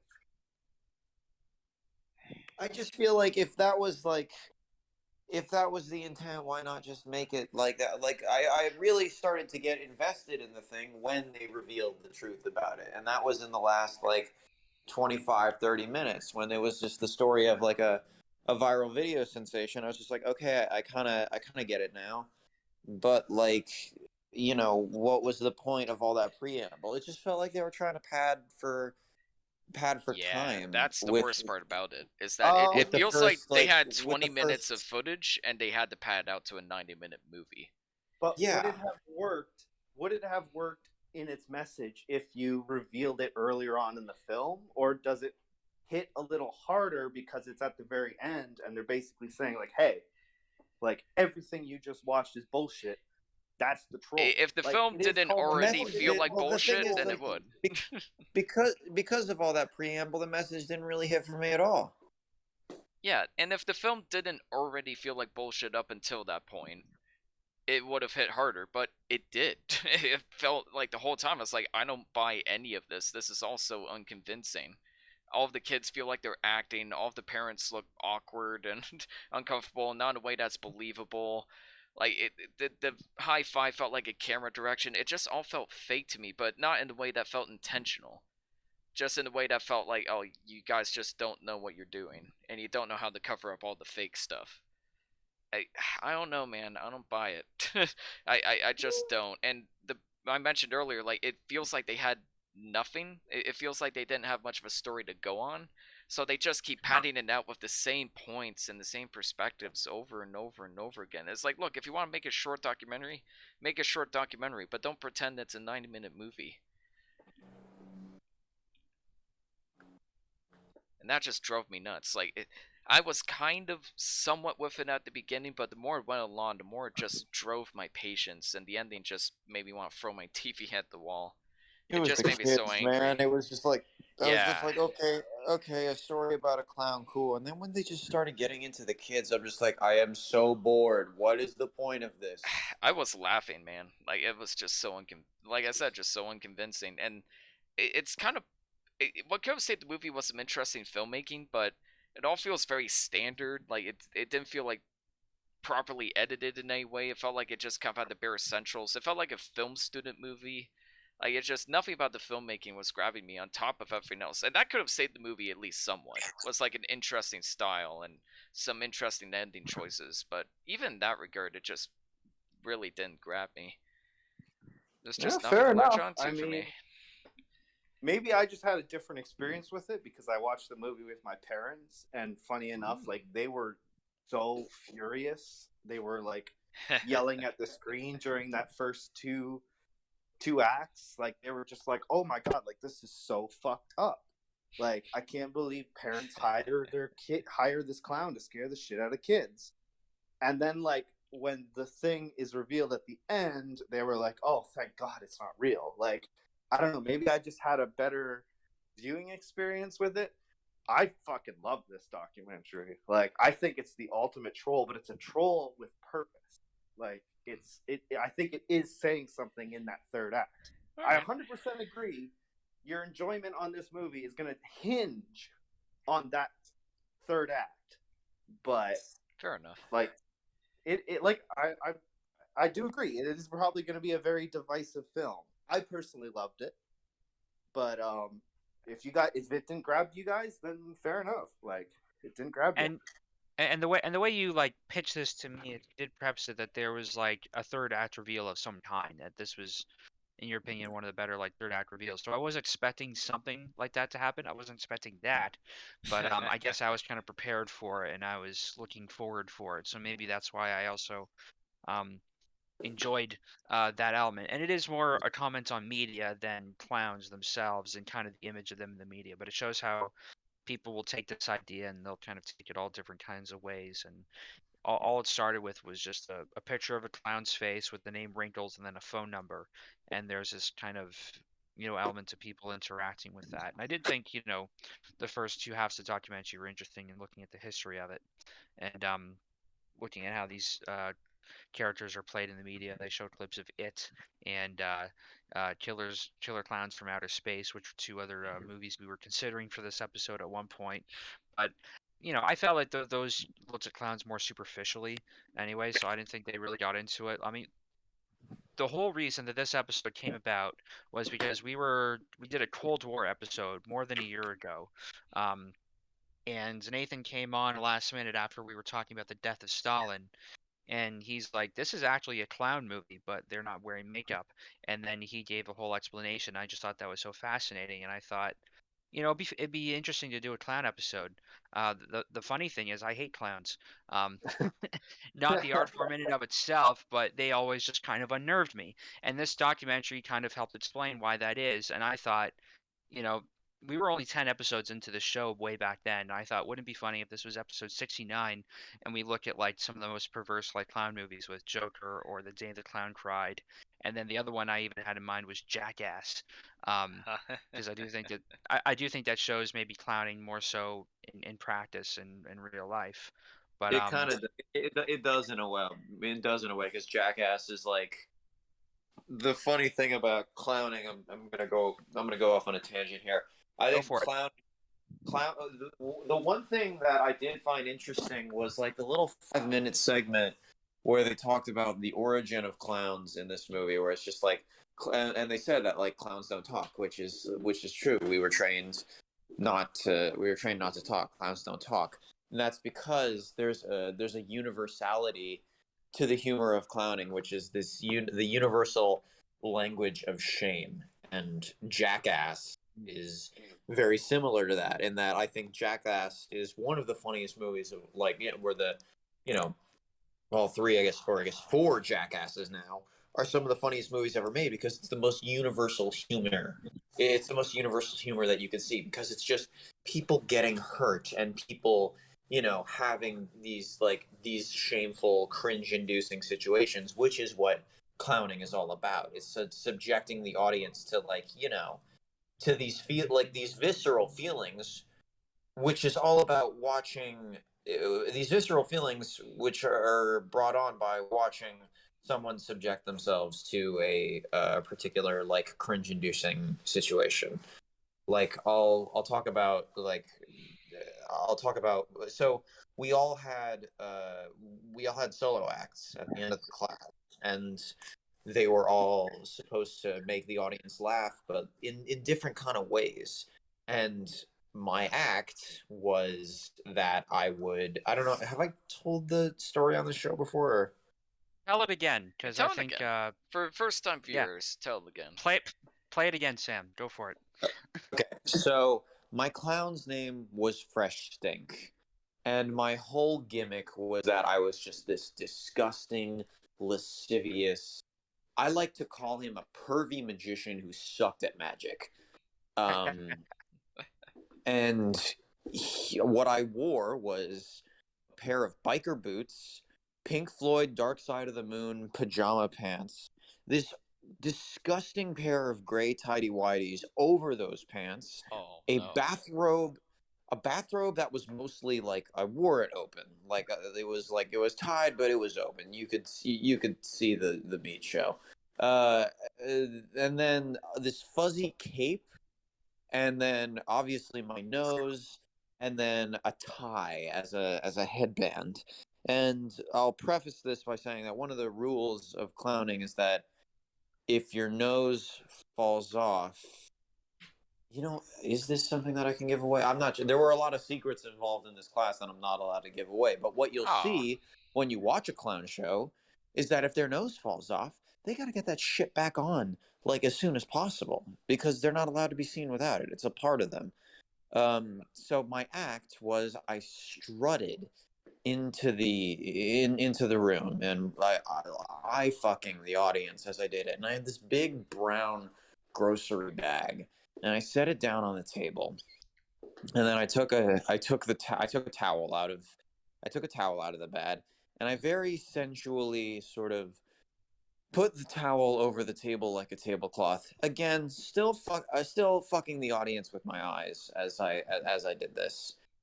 And then from out of the bag, I took two like TV legs, which were very ambiguous looking, a pair of handcuffs, a leather belt, and then this produce bag full of spaghetti. All of this not breaking eye contact with the audience while I'm doing this, just making them very, very uncomfortable by looking at them and undressing them with my eyes. And then then out of the bag, I take out a stick of butter, and I crush the stick of butter in my hands and apply it like lipstick. And naturally, the audience is just disgusted by this point. But then, to eat my bag of spaghetti, I take out a jar of marinara, and I'm trying to open it. But I can't, because my hands are covered in butter from the butter lipstick that I put on. And then I just start screaming bloody murder, violently trying to open this jar. Not saying a word, just screaming. And then I'm rolling around trying to open this thing, just like jerking all over the place. And my nose is falling off constantly. And I have to roll around on the ground looking for my nose every time it falls off and trying to put it back on without people noticing. And then sometimes it gets stuck in my cape, it rolls around on the floor. I am just my instructor used the phrase whirling dervish while I was basically just what's the word I'm looking for? Just fucking around trying to open this jar. And then at some point I think, oh, what's going to open this jar? I know, another jar. So out of the bag, I pull out a jar of pickles, and then I just start banging the two jars together and just thinking that'll open the marinara jar. Still screaming, still like rolling around, my nose still falling off, trying to pick it back up, but I can't because my hands are covered in butter. That nose smells like butter now. Like the smell won't go away. I still have the nose. It still smells like fucking butter. But so and then I'm just on the floor, just the audience is in hysterics at this point. They're laughing their asses off. At this point I have made them just feel viscerally uncomfortable, and now they're fucking laughing. And so at some point I just tire out and I stop screaming, and I'm so disappointed, and I start loading everything back into the grocery bag. I put the the leather belt that I have whipped across the table when I first introduced it. I put the handcuffs back. I put the TV legs back. I put the steady back. I put the jars back, and then I'm about to put the butter back. I pick up the butter. My expression after I had failed to open these jars, my expression just drops. I am just sad, just so sad and so pathetic and so pitiful. And the audience feels this too. They start to go like, "Aw," they start to like pity me. So at this point I have made them feel disgust, hilarity, and now pity. And then I take the stick of butter, I take one look at it, and I just take a huge fucking bite out of the thing. And then I take the bag and promptly leave the room. And the audience is absolutely disgusted by the time I take the bite of this butter. And then I leave, and that's it. All of this within the span of like 5 minutes. So clowning is all about creating these visceral feelings in an audience that are universal. That's why they don't talk. So that part, when I went on a bit of, sorry, I went on a bit of a tangent here, but no worries. I'm trying to explain, further explain my point via example, is that clowning is a universal language. No, So that sounds like it was a really entertaining act, and it's funny you wouldn't talk during Yeah. the act, but like the way we experienced it just now was all talking. Yeah. But that's how that's how we interact in this medium, so that's just kind Yeah. of inherent to it. But I could picture it all in my head, and it Yeah, me sounded too. like it was a real, like a real interesting time. Like I would have engaged with every second of it. I'm curious, how many times would you have rehearsed that before performing? One or two. Um, I think I only, you know what? I think I only had like one dry run of it before, because yeah, I was actually struggling to come up with the act at first. When I was given the name Fresh Stink, I was like, what does this mean? What do I do? Like, what's the whole point of it? And then I had a talk with my professor, and my professor's like, the whole point of your clown, and this was something that really helped me out here, is that he wants to be loved, but he has no idea how to go about it, and he is just disgusting, lascivious, and flirty. And so I was just like, how would I, like, almost, you almost got to think like a baby or a child. And it's just like, okay, I'm a disgusting, lascivious, like, flirty guy that wants love. How would I just go about this? I'm just like, oh, flirt with the audience and be disgusting. Just be just like that. That it like it came to me. It's just like, just be disgusting. Well, what's fucking disgusting? Trying to fucking eat is disgusting. Just like have the audience just like watch you try to eat. That's fucking nasty.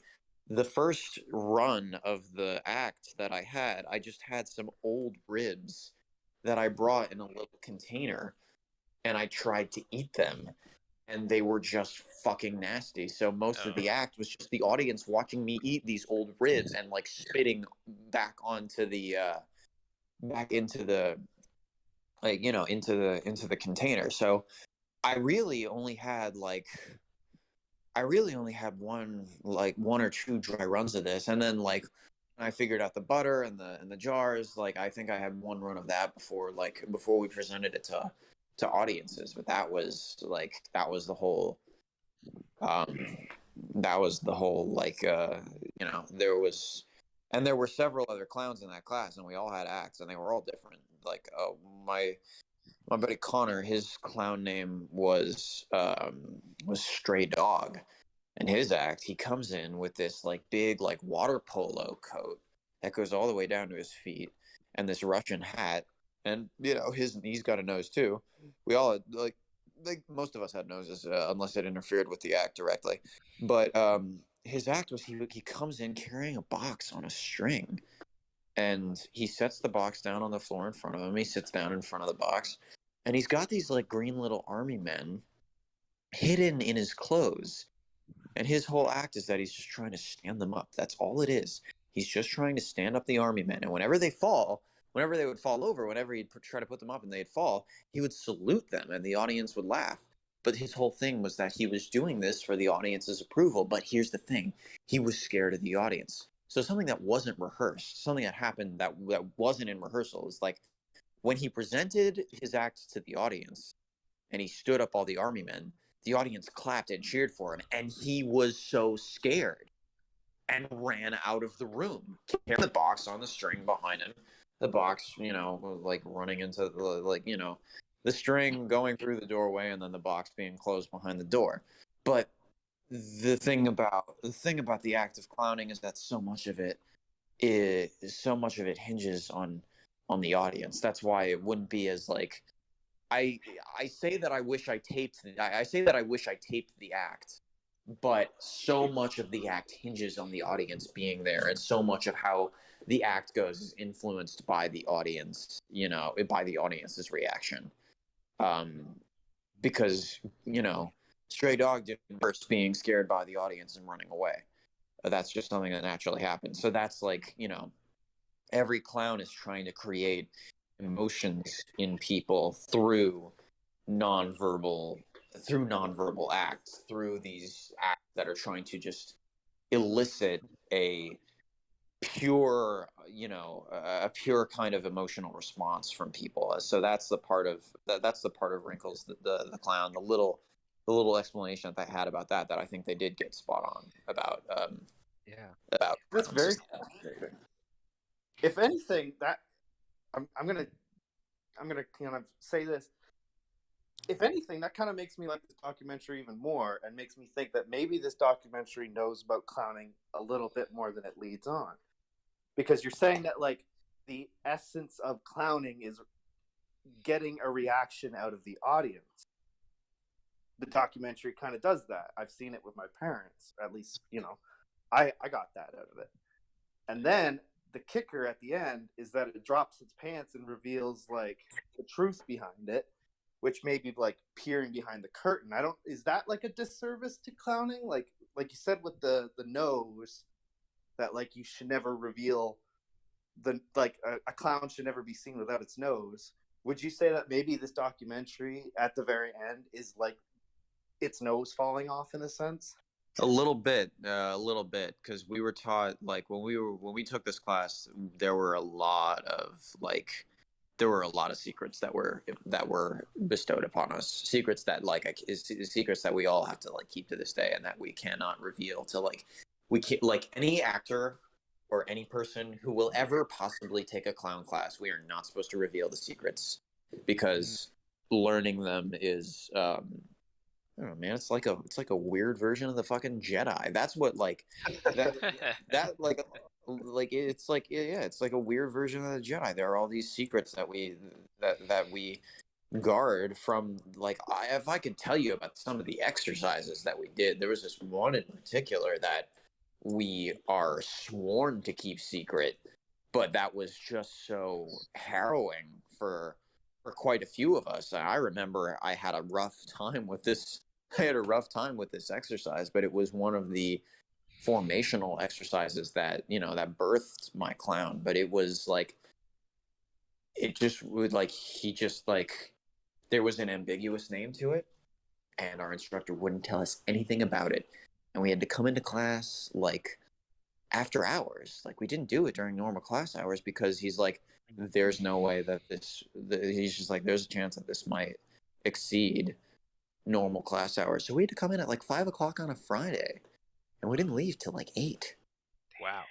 Wow. I don't know. That story just made me want a documentary on Nathan Shapiro instead of wasting my time with Wrinkles the Clown. My friend, my friend who's worked as my AD on a number of projects I've done. When I first met her, I told her about Fresh Stink, and she was just like, I'm claiming dibs on directing a project about Fresh Stink. Hell yeah. It was, it was.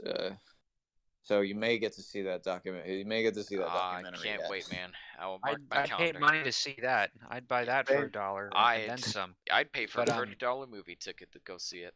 Wow. Let's wrap up But, Wrinkles the Clown. I don't really have much else. There are some things there that I just wanted to get into, though, that I thought were interesting. Fuck, it just fell right out of my brain. But no, I think there is something about performance and having to be there, like some of those things. I think every kind of in group has their own initiations and things. It almost sounds kind of like a cult, but in a friendly sense.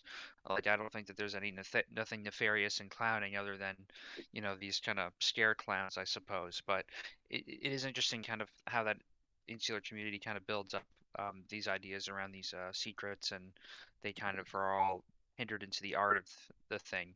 And I think the film, I don't know. I kind of agree with what Tad was saying, how it kind of pulls the rug from under you, but maybe it is embarrassing when you actually are a clown, just kind of seeing things kind of get just like laid out there, and it kind of undercuts the whole point of it, I suppose. But Yeah. I don't know. I find that stuff fascinating still, just not believing in everything that you see in the media. What would you guys rate it out of 10? 4. I'm 4. gonna go even lower. 3 out of Wow. 10. I really cannot. I'm sorry. I tried so hard, man. But as it went along, I was just less and less with it until it just drove the final nail by the last half hour. And by then I was just, my brain was checked out, man. I'm sorry. I really want to like this film more than I did, but not for me, I'm afraid. I was initially gonna rate this much higher, um, but after like our conversation and what we've discussed here, I can tell that it is definitely very polarizing in that last half. It is more about commentary in the media than the clown themselves. I think you just use the clown image and what it means in like the public and what people's kind of visceral reaction um, as like an artifice than anything else. Like I don't think it's as much about the art of clowning, but I'm glad that Nathan was able to kind of bring that up because when you have these films that are more problematic portrayals of this thing, it gives you an opportunity to really discuss what it gets right and what it gets wrong. And I do think it makes for an interesting discussion. And I'd love to talk about more movies down the line that actually really get into that more seriously or in ways that are unexpected. But uh, for now, this will be me taking off my nose. I'm gonna give it a 6.9. Oh, there it is. He did it. There it is. He said the thing. I What, said the thing. what about you, Ted? I mean, you guys already know. Like, this is one of my favorite documentaries. I love the fact that it pulls the wool out from under you. I love the absolute troll that it does. Like, it's definitely a troll, and like I said, your enjoyment of it is going to be entirely dependent on that last half. And I don't know. I think for me, it started off as this kind of just standard, like, ooh, clowns are creepy. This is the clown movement. Like, this is how it started. And like, I wasn't really feeling it until that ending. And that was kind of what won me over. And I was like, oh, well, this is actually a lot smarter than I thought it was. So for me, I'd probably give it an 8.9, maybe an 8.5.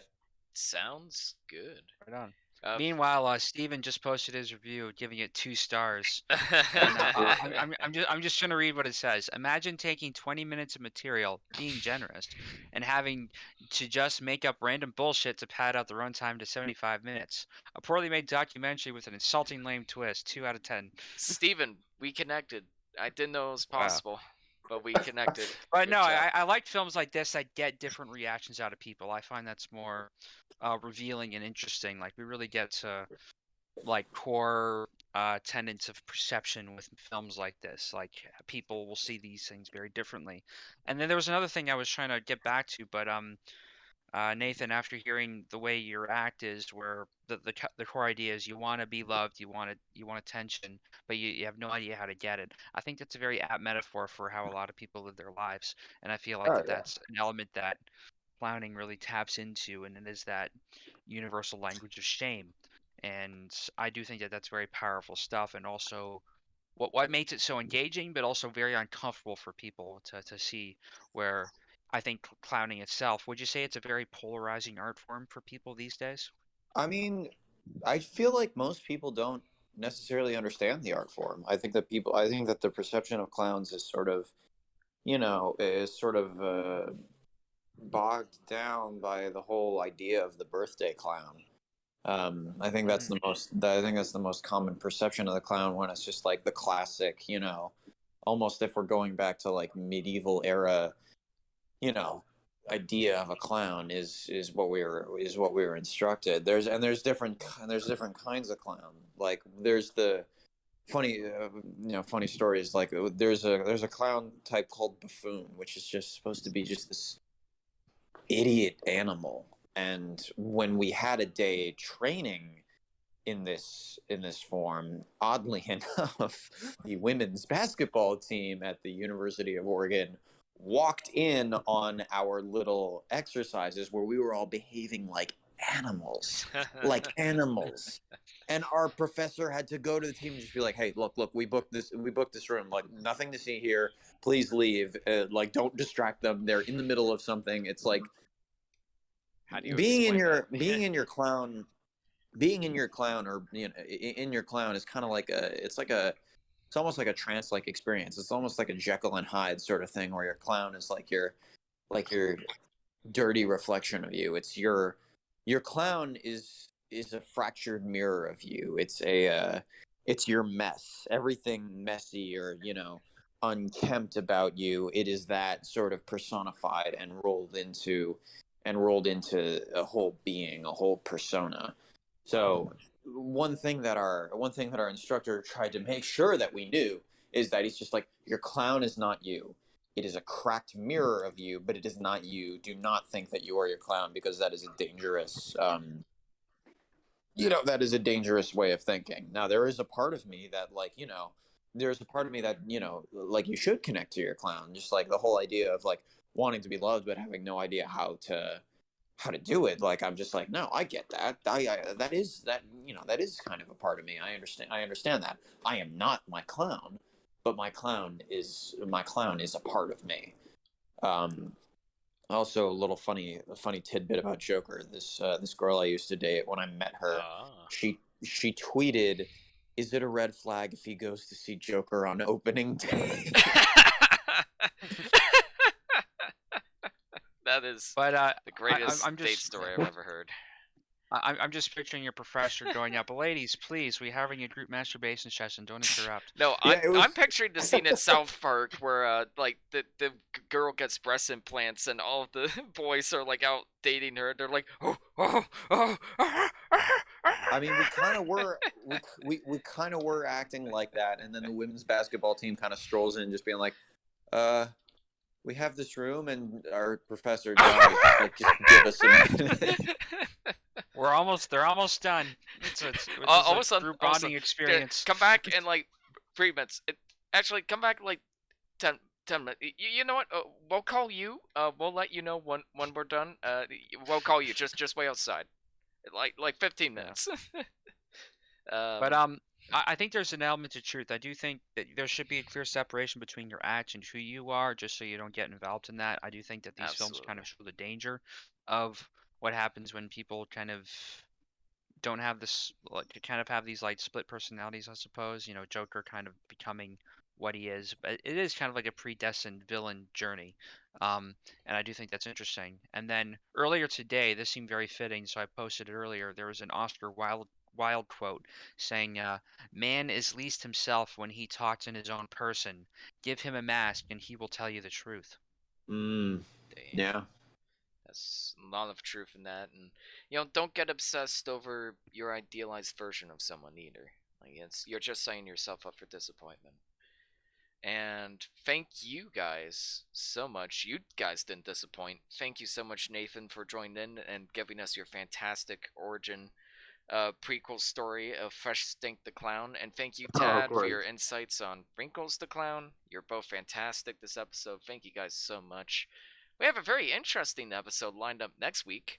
Our next fan voted episode, because they just love the memes, is called Among Us, including the original Suspiria, the remake, quote unquote remake, more like a soft reboot of Suspiria, and the usual suspects, because we needed something else with SUS in the title. So look forward to those 3 films next week. Stephen Beeson will be joining us again as a guest. Looking forward to that episode, and looking forward to seeing you guys again. And is it Thursday yet? Have a great night, guys. Take care.